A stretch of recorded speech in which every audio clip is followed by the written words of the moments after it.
네, 저희가 로마서에 있는 말씀을 함께 계속해서 묵상하고 있습니다. 로마서에는 능력이 있습니다. 로마서는 복음의 비밀을 담고 있기 때문입니다. 우리가 흔히 로마서에 있는 말씀을 구원의 비밀을 담고 있고 복음의 정수를 담고 있는 책이다라고 그렇게 이야기를 하는데요. 계속해서 우리가 로마서에 있는 말씀을 묵상하고 이 말씀을 우리의 마음 가운데 새기며 나아갈 때에 복음의 살아있는 능력이 우리 성도님들의 삶 가운데 함께 묵상하시는 모든 분들 가운데에 임하시는 역사가 있을 줄 믿습니다. 복음의 능력을 체험하는 귀한 시간들 되시기를 주님의 이름으로 축원합니다. 우리가 오늘 3장에 있는 말씀을 함께 나누게 되는데요. 지난 1장부터 3장까지에 있는 말씀을 잠깐 우리가 다시 한번 생각해 보면요. 1장부터 3장까지에 있는 말씀은요. 한마디로 말하면 모든 사람들이 다 죄 아래에 있는 존재이다. 우리들이 어떠한 존재에 있는가를 우리들에게 다시 한번 분명하게 선언하고 있는 그러한 내용을 담고 있습니다.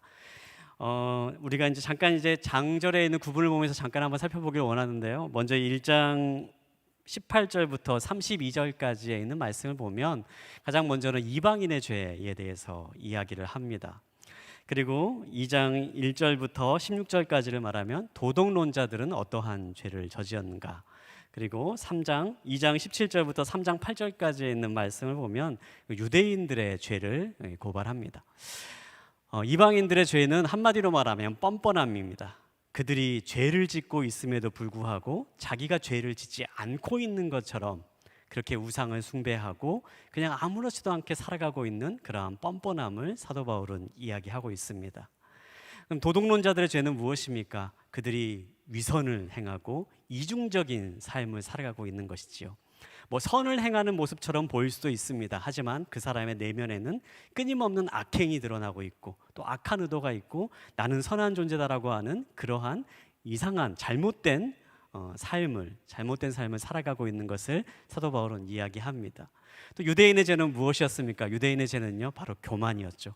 하나님의 말씀을 받았다라고 생각했지만 그 말씀을 받은 자로서 하나님의 뜻을 세상 가운데 전하고 제사장의 역할을 하기를 하나님이 원하셨는데 그들은 하나님의 말씀을 받았다라는 그 자체에 취해서 교만해지고 아무런 열매를 맺지 못하고 있다.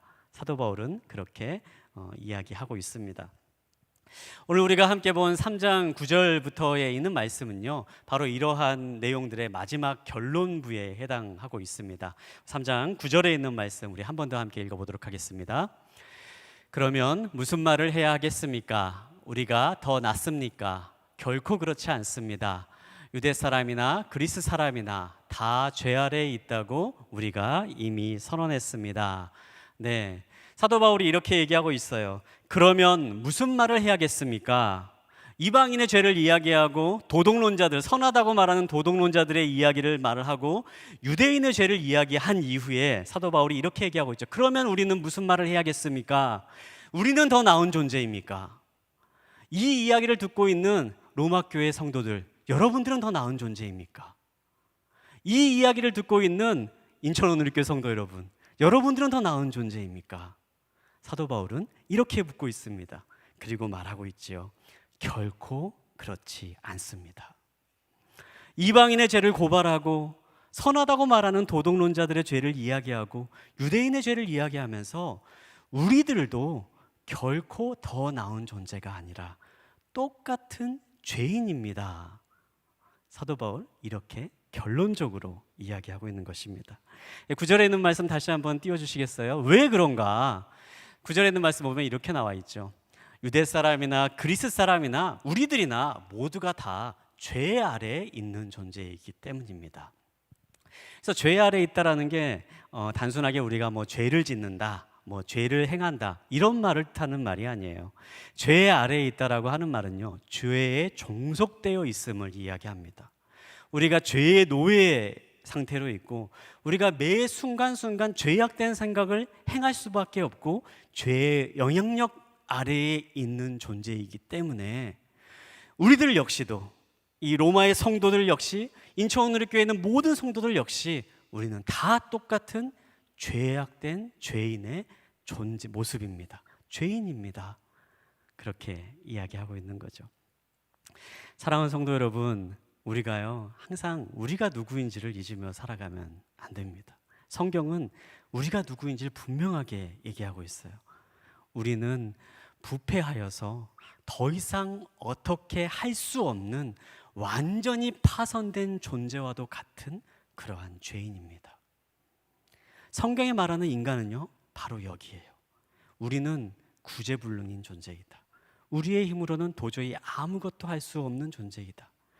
하나님께서 모세의 율법을 주신 것은 바로 그 율법을 통해서 우리가 누구인지 알게 하기 위함인데, 바로 그 율법을 통해서 우리가 알 수 있는 것은 우리는 우리의 힘으로는 아무런 것도 할 수 없고 아무런 구원을 행할 수 있는 능력도 없고 선을 행할 수도 없는 그런 구제불능한 존재임을 우리가 깨닫게 하기 위해서 하나님은 율법을 우리에게 주셨다.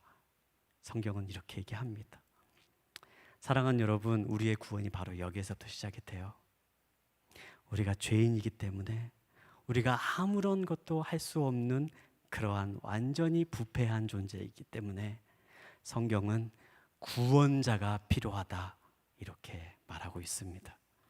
이 모든 죄악의 권세를 깨트리기 위해서 예수 그리스도가 우리 가운데 오셨고, 우리가 예수 그리스도의 십자가의 은혜만이 우리가 온전하게 회복되고 온전하게 구원을 받을 수 있는 유일한 길이다, 우리에게 분명하게 말씀하고 있습니다. 사랑하는 성도 여러분, 우리가 이 복음을 우리가 붙잡으며 나아갈 수 있게 되길 바랍니다. 이것이 바로 복음입니다. 우리가 죄인을 임을 기억하며 우리가 항상 구원자가 우리 가운데 오신 것을 기억하며 그분의 손길을 의지하며 나아가는 삶, 바로 여기에서부터 구원의 역사가 시작되는 것입니다. 계속해서 이제 말씀을 묵상하면서요, 우리가 로마서를 묵상하면서 예전에 이제 석연남 목사님께서 이제 한 이제 말씀 가운데 기억나는 한 단어가 있었어요. 한 말이 있었어요. 이제 키에르케고르가 한 말인데요. 한번 하나님의 놀라움은 그가 무에서 유를 창조하시는 분이시라는 것입니다. 맞는 말입니다. 그러나 더욱 놀라운 것은 그분이 죄인을 부르셔서 성도로 만드신다는 것입니다. 사랑하는 성도 여러분, 하나님의 능력 가운데 우리가 있게 되길 바랍니다. 그분은요, 죄인인 우리가 죄인임을 고백하며 기억하며 주님 앞에 나아갈 때에 그 죄인인 우리를 성도로 부르시는 하나님의 능력이 있는 것임을 우리가 기억하며 항상 믿음의 자리, 주님을 향한 구원의 자리로 나아가는 저와 여러분 되시기를 주님의 이름으로 축원합니다. 오늘 본문에 있는 말씀을 보면 바로 이제 이러한 내용에서 계속해서 이어져 나아갑니다. 그러면 우리가 어떠한 모습 가운데서 우리의 죄악된 모습들이 드러나고 있는가? 말씀을 통해서 한번 한 절 한 절씩 더 보도록 하겠는데요. 13절과 14절에 있는 말씀 우리 함께 보도록 하겠습니다. 그들의 목구멍은 열려있는 무덤이고 혀로는 거짓말만 일삼으며 그들의 입술에는 독사의 독이 있고 그들의 입에는 저주와 독설이 가득하다.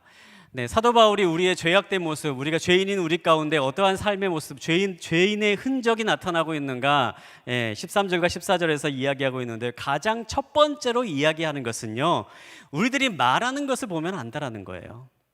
우리가 무슨 말을 하고 있는지를 보면 우리가 어떠한 존재인지 그냥 다 알 수밖에 없다, 이렇게 얘기하고 있는 겁니다. 14절에는 말씀 보면 특별히 이렇게 기록하고 있죠. 목구멍은 열려있는 무덤이다. 혀로는 거짓말만 일삼고 있고 입술에는 독사의 독이 가득하다. 네, 이 이야기를 시작하면서 우리가 목구멍이 열려있는 무덤이다라고 이렇게 표현하고 있어요. 성경의 다른 곳에서 이렇게 인용한 그 본문인데요. 여러분, 목구멍이 열려있는 무덤이라는 게 어떤 뜻인가? 한번 이런 그림을 그려보면 좋을 것 같아요.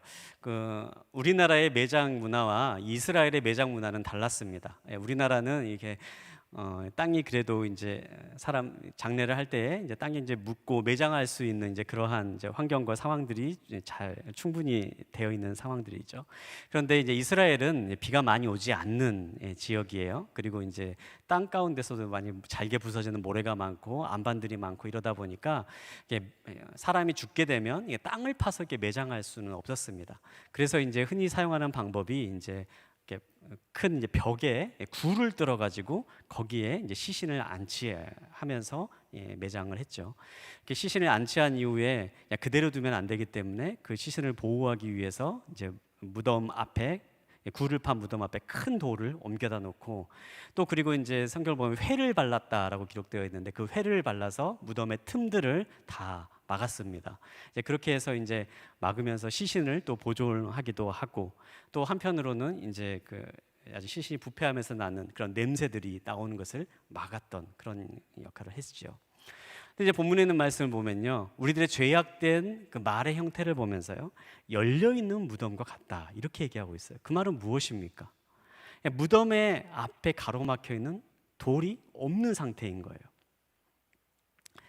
그러면 끔찍한 일이 벌어지게 되는 거겠죠. 그냥 주변에 있는 사람들이 누구나 다 그 굉장히 안 좋은 냄새들을 맡게 되는 겁니다. 근데 마치 그걸 얘기하고 있는 거예요. 우리들의 말이요, 우리들의 말이 우리들의 마음 가운데 있는 것이 그대로 표현됩니다. 여러분, 어떤 사람이 하는 말을 들어보면요, 그 사람의 마음 가운데 무엇을 생각하고 있는지가 드러나요.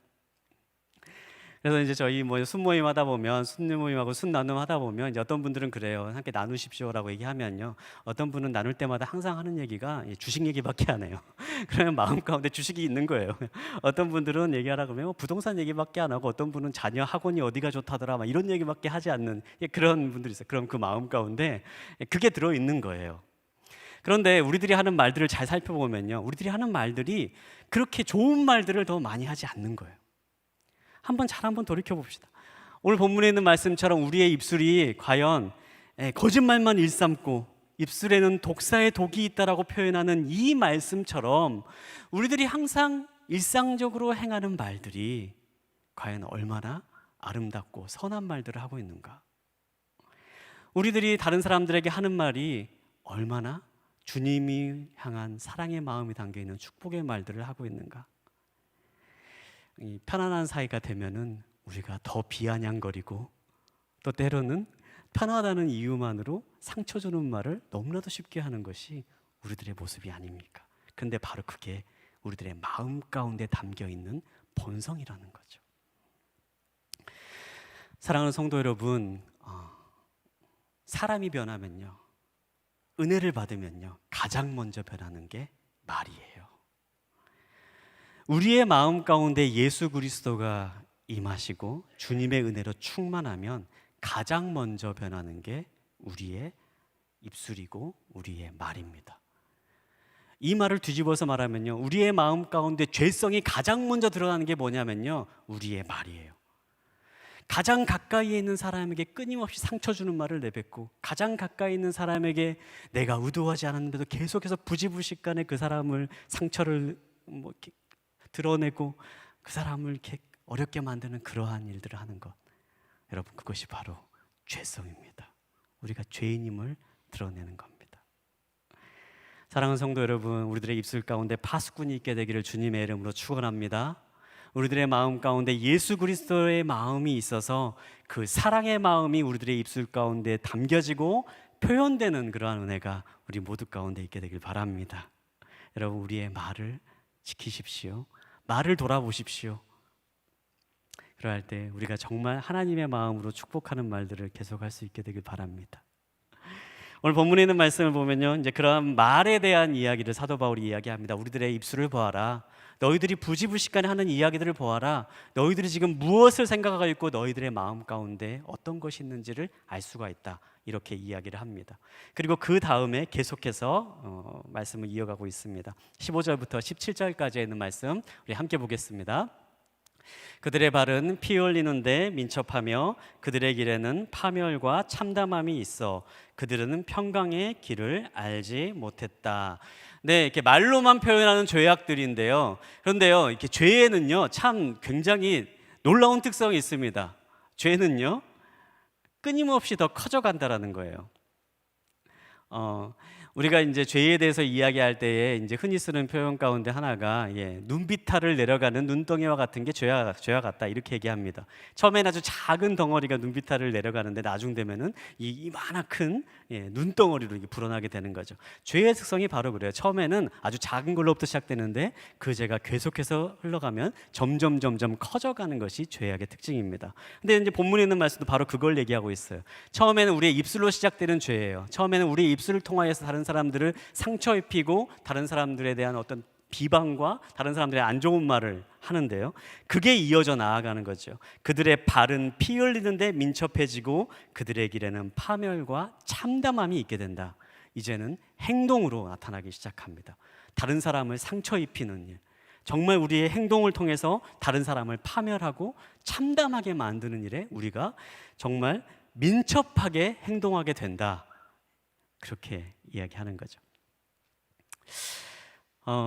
우리가 죄악된 우리들 죄인의 마음을 품고 행동하는 경우를 살펴보면요, 가장 많이 보이는 게 굉장히 이기심에 가득 차서 행동하는 것을 볼 수가 있어요.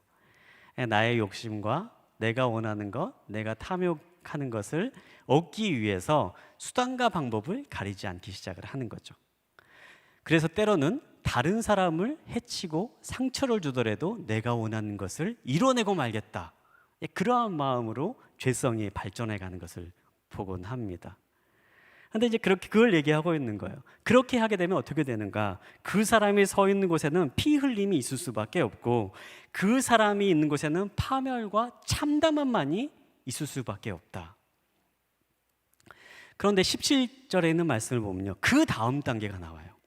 그들은 평강의 길을 알지 못했다.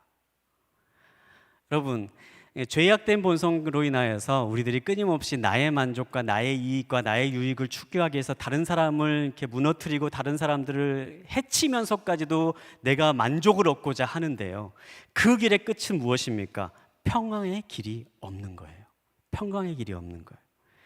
다른 사람을 해치면서까지도 내가 무엇인가를 얻기를 원하고 다른 사람을 상처 입히면서까지도 내가 더 평안함을 원하고 내가 다른 사람을 비난하고 무너뜨리고 좌절함을 안기면서까지도 내가 원하는 것을 얻기 위해서 계속해서 달려나아가는데 그 길의 끝에는 결국에는 평안이란 찾아볼 수 없는, 결국에는 나 자신까지도 같이 파멸하고 참담함 속에 빠져들어갈 수밖에 없는, 바로 그것이 죄의 끝이라는 사실이죠.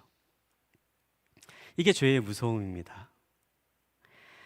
사랑하는 성도 여러분, 우리가 이제 지난달에 그 에스더서를 묵상을 했어요. 에스더서를 묵상하면서 어떤 것을 묵상하셨습니까? 저는 이제 그 말씀 묵상하면서 가장 제 마음 가운데 다가오는 것은요, 하나님이 세우신 한 사람을 통하여서 세상이 바뀌어가는 것을 보았습니다. 우리가 흔히 선한 영향이라 그러죠. 하나님이 세우신 다른 사람이 한 명이 서면요, 그 주변에 있는 사람들이 함께 그 생명을 누리게 돼요. 선한 영향들이 흘러가게 됩니다. 그게 하나님의 생명의 법칙이에요. 그래서 한 명 한 명이 우리가 하나님의 사람으로 세워지기를 간절히 소망하고, 이 자리에 앉아있는 여러분들이 여러분들의 가정 가운데에 하나님이 세우신 사람이 되기를 원합니다. 그리고 그로 인해서 여러분의 가정이 여러분을 통하여서 변화되고 선한 영향을 누리며 우리의 자녀들이 그것을 열매를 맺게 되기를 원합니다. 그런데요, 그 정반대도 있다라는 거예요. 한 명의 악한 사람이 서게 되면요, 그 악함의 영향력이 주변으로 흘러가게 되는 거예요. 본문에 있는 말씀이 그거잖아요.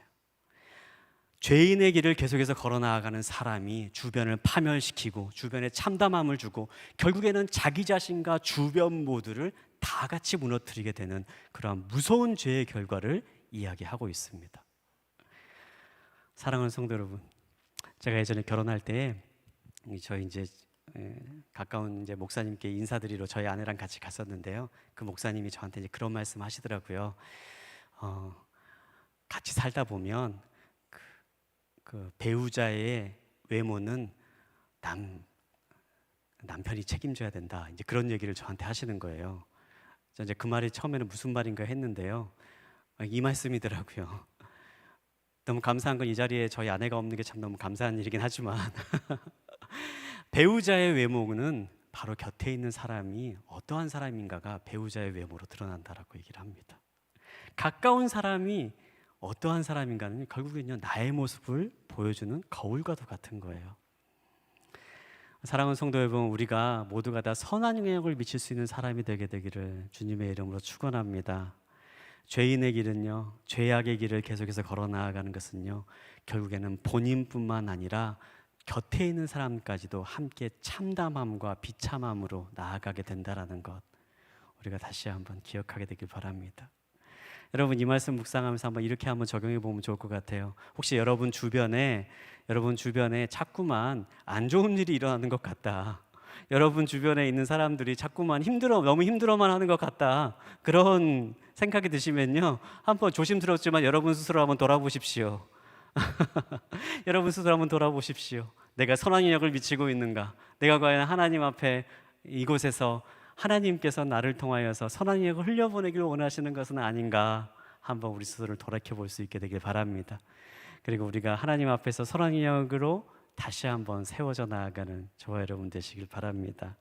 네, 세 번째로 사도 바울이 계속해서 이야기하고 있습니다. 그렇다면 우리가 말의 죄와 우리의 행동의 죄를 계속해서 고발을 하고 있는데요. 이 죄의 원인은 무엇인가? 근본적인 이 죄에 대한 원인은 무엇인가? 사도 바울이 18절에 있는 말씀을 통해서 우리에게 이야기하고 있습니다. 우리 18절에 있는 말씀 함께 보겠습니다. 그들의 눈에는 하나님을 두려워함이 없다. 네, 하나님을 두려워함이 없다. 네, 왜 이렇게 사람들이 죄인의 길로 계속 걸어가 나가게 되는가? 그것은 그 가운데에 하나님을 두려워하지 않기 때문이다. 하나님을 두려워하지 않기 때문에 계속해서 사람들이 죄의 길로 계속해서 걸어 나가고 있다. 이렇게 얘기하고 있는 거예요. 여러분, 하나님을 두려워하십니까? 하나님을 두려워하실 수 있으십니까? 우리가 한번 우리의 믿음을 한번 잘 돌이켜볼 수 있게 되길 바라요. 제가 이제 하나님을 두려워한다라는 이 말을 듣고요, 예전에 읽었던 책이 하나 생각이 났는데요. 존 비비어 목사님이 쓴 무엇이 선인가라고 하는 책이 있어요. 이 책 가운데 한 목사님의 이야기가 나옵니다. 이 존 비비어 목사님이 평소에 굉장히 존경하고 사랑했던 이제 그런 교제했던 목사님이 한 분 계셨다 그래요. 이 목사님이 이제 굉장히 미국에서도 굉장히 유명하고 그다음에 미디어 상에서도 굉장히 유명했던 그런 목사님이었다라고 합니다. 그런데 모두가 다 신뢰하고 사랑했던 굉장히 영향이 컸던 이 목사님이 어느 날 갑자기 스캔들이 드러나게 되는 거예요. 그래서 이 목사님의 잘못이 드러나게 되고 이 목사님이 그 스캔들로 인하여서 결국에는 감옥에까지 갇히게 되는 이제 그러한 일을 경험하게 되었다고 합니다. 자, 이 소식을 듣자 존 비비어 목사님이 굉장히 마음 가운데에 큰 분노가 일어났다 그래요. 내가 그렇게 사랑했던 이 사람, 하나님을 그렇게 사랑했다라고 하는 그 사람, 그리고 사람들에게 하나님의 복음을 전하고 신실한 하나님의 종인 것처럼 그렇게 얘기했던 그 목사님이 어떻게 그런 무서운 죄를 저지를 수 있을 것인가? 너무너무 마음 가운데 그 목사님에 대한, 감옥에 갇힌 목사님에 대한 분노가 막 들끓어 올랐다고 해요. 그래서 이제 계속해서 기도하는 과정 가운데 그 분노를 이제 어떻게 해결할까 고민하다가 나 이 목사님을 만나서 한번 물어봐야겠다. 도대체 언제부터 당신이 그렇게 하나님을 배반했는가? 도대체 언제부터 하나님을 향한 사랑이 변했는가? 도대체 무엇이 하나님을 향한 그 사랑으로부터 돌이키게 만들었는가? 내가 한번 그 목사님을 만나서 한번 확인해 봐야겠다. 그렇게 결심을 하게 됩니다. 그리고 감옥을 찾아가게 되었다라고 하죠. 근데 감옥을 찾아가서 이제 목사님을 만나서 이야기를 했다고요. 목사님, 언제부터 하나님을 향한 사랑이 변했습니까? 그래서 이 목사님이 존 비비어 목사님에게 말씀하셨다고 하죠. 목사님, 저는 하나님을 사랑하지 않아 본 적이 단 한 번도 없습니다. 하나님을 단 한 번도 사랑하지 않았던 적이 없습니다. 그러나 제가 하나님을 두려워하지 않았던 것 같습니다. 그렇게 얘기했다라고 해요. 사랑하는 여러분, 우리가 하나님을 두려워하는 마음이 있게 되길 바라요. 하나님을 두려워한다는 게 어떠한 의미입니까? 하나님을 두려워한다는 것은요, 우리가 잘못을 저지르고 죄를 지을 때 하나님이 우리를 심판하시는 하나님이시다, 징벌하시는 하나님이시다, 우리의 죄악을 그냥 내버려 두지 않는 하나님이시다, 이것을 기억하는 것, 그것만을 의미하진 않습니다. 여러분, 하나님을 두려워한다는 것은요, 징벌의 하나님, 징계의 하나님만을 기억하라, 이것을 의미하지가 않아요. 만약에 징벌의 하나님, 징계의 하나님을 기억하는 것이 우리를 죄로부터 보호해 주는 것이었다고 한다면요, 이스라엘 역사에 나오는 수많은 반복된 죄악의 모습들, 죄악하며 하나님의 심판이 있고 하나님의 심판을 또 경험하고 또 죄를 저지르고 그런 모습들은 나타나지 않게 되겠지요. 그러면 하나님을 두려워한다는 것은 무엇일까요? 그것은요, 하나님의 임재 앞에서 느껴지는 두려움을 품고 살아가는 삶을 말합니다. 하나님을 두려워한다라는 것, 우리가 죄를 짓지 않기 위해서 하나님을 두려워하는 삶을 살아야 된다는 것은요, 다른 것이 아니에요. 우리가 하나님의 임재 앞에 나아가서 크고 위대하신 하나님, 전능하신 하나님, 우리의 생각과 우리의 예측과 우리가 할 수 있는 모든 것들 위에 계신 그 하나님을 인격적으로 만나게 되면서 우리의 마음 가운데 자연스럽게 드는 하나님에 대한 두려운 마음을 이야기하는 것입니다. 사도 바울이 이것을 너무너무 잘 알고 있는 사람이었죠. 사도 바울은 본래 유대인이었어요. 그리고 그 가운데서 바리새인 중에 바리새인이라 그랬어요. 그리고 어렸을 때부터 예루살렘으로 가서 그 당시에 가장 뛰어난 스승이라고 하는 가말리엘의 문화에서 율법을 배웠습니다. 바리새인의 훈련을 받았고 바리새인으로서의 모든 율법을 철저하게 알고 지키는 사람이었습니다. 그것뿐만 아니라 그는 로마인이었어요. 태어나면서부터 로마의 시민권을 가진 사람이었고 로마인으로서 굉장히 높은 수준의 헬라 문화, 그리스 철학을 배우고 논리학을 배우면서 성장을 했습니다. 그는 굉장히 자랑할 만한 것들이 많은 그러한 사람이었습니다. 그런데 그가 어떻게 변화가 되었습니까? 그가 변화된 것은 다메섹으로 가는 길에서 부활하신 주님의 영광을 눈으로 보는 순간 그가 그 자리에서 완전히 엎드려지는 것을 경험했던 거예요. 그가 완전히 엎드려지고 내가 그동안에 쌓아올린 모든 것들이 다 헛된 것임을, 하나님의 영광을 본 순간 깨닫게 되는 거죠. 하나님의 영광, 그 하나님의 크고 놀라우신 영광 앞에 나아가는 순간 내가 정말로 가지고 있고 자랑했던 모든 것들이 다 보잘것없는 것이고 나의 존재의 근원, 나의 밑바탕에 있는 것들이 그대로 드러나는 것들을 체험했던 것입니다. 그 영광 앞에 내가 눈이 멀 수밖에 없는 그러한 존재임을 사도 바울이 영적으로 체험했던 거죠. 그리고 그 영적인 체험으로 계속해서 복음 전도자의 삶을 살아나간 것을 볼 수가 있습니다. 빌립보서 2장 12절에 있는 말씀을 보면 사도 바울이 이렇게 이야기하고 있는데요. 그러므로 내 사랑하는 사람들이여, 여러분이 항상 순종했던 것처럼 내가 여러분과 함께 있을 때뿐 아니라 지금 내가 없을 때도 두렵고 떨리는 마음으로 여러분의 구원을 이루십시오. 여러분, 두렵고 떨리는 마음으로 구원을 이루라는 것은요, 바로 그 하나님의 임재 앞에 우리가 나아가 있음을 항상 기억하며 살아가라는 겁니다. 우리가 그 하나님의 임재를 인격적으로 체험하고 하나님의 위대하심과 하나님의 전지전능하심과 하나님의 놀라우심을 우리가 인격적으로 매일매일 마주하며 나아가면 우리의 삶 가운데에 죄악의 마음이, 우리의 삶 가운데에 죄인의 습성들이 하나씩 사라져 나가게 된다는 거죠. 사랑하는 성도 여러분, 두렵고 떨리는 마음으로 우리의 구원을 이루어가는 저와 여러분 되시기 바랍니다.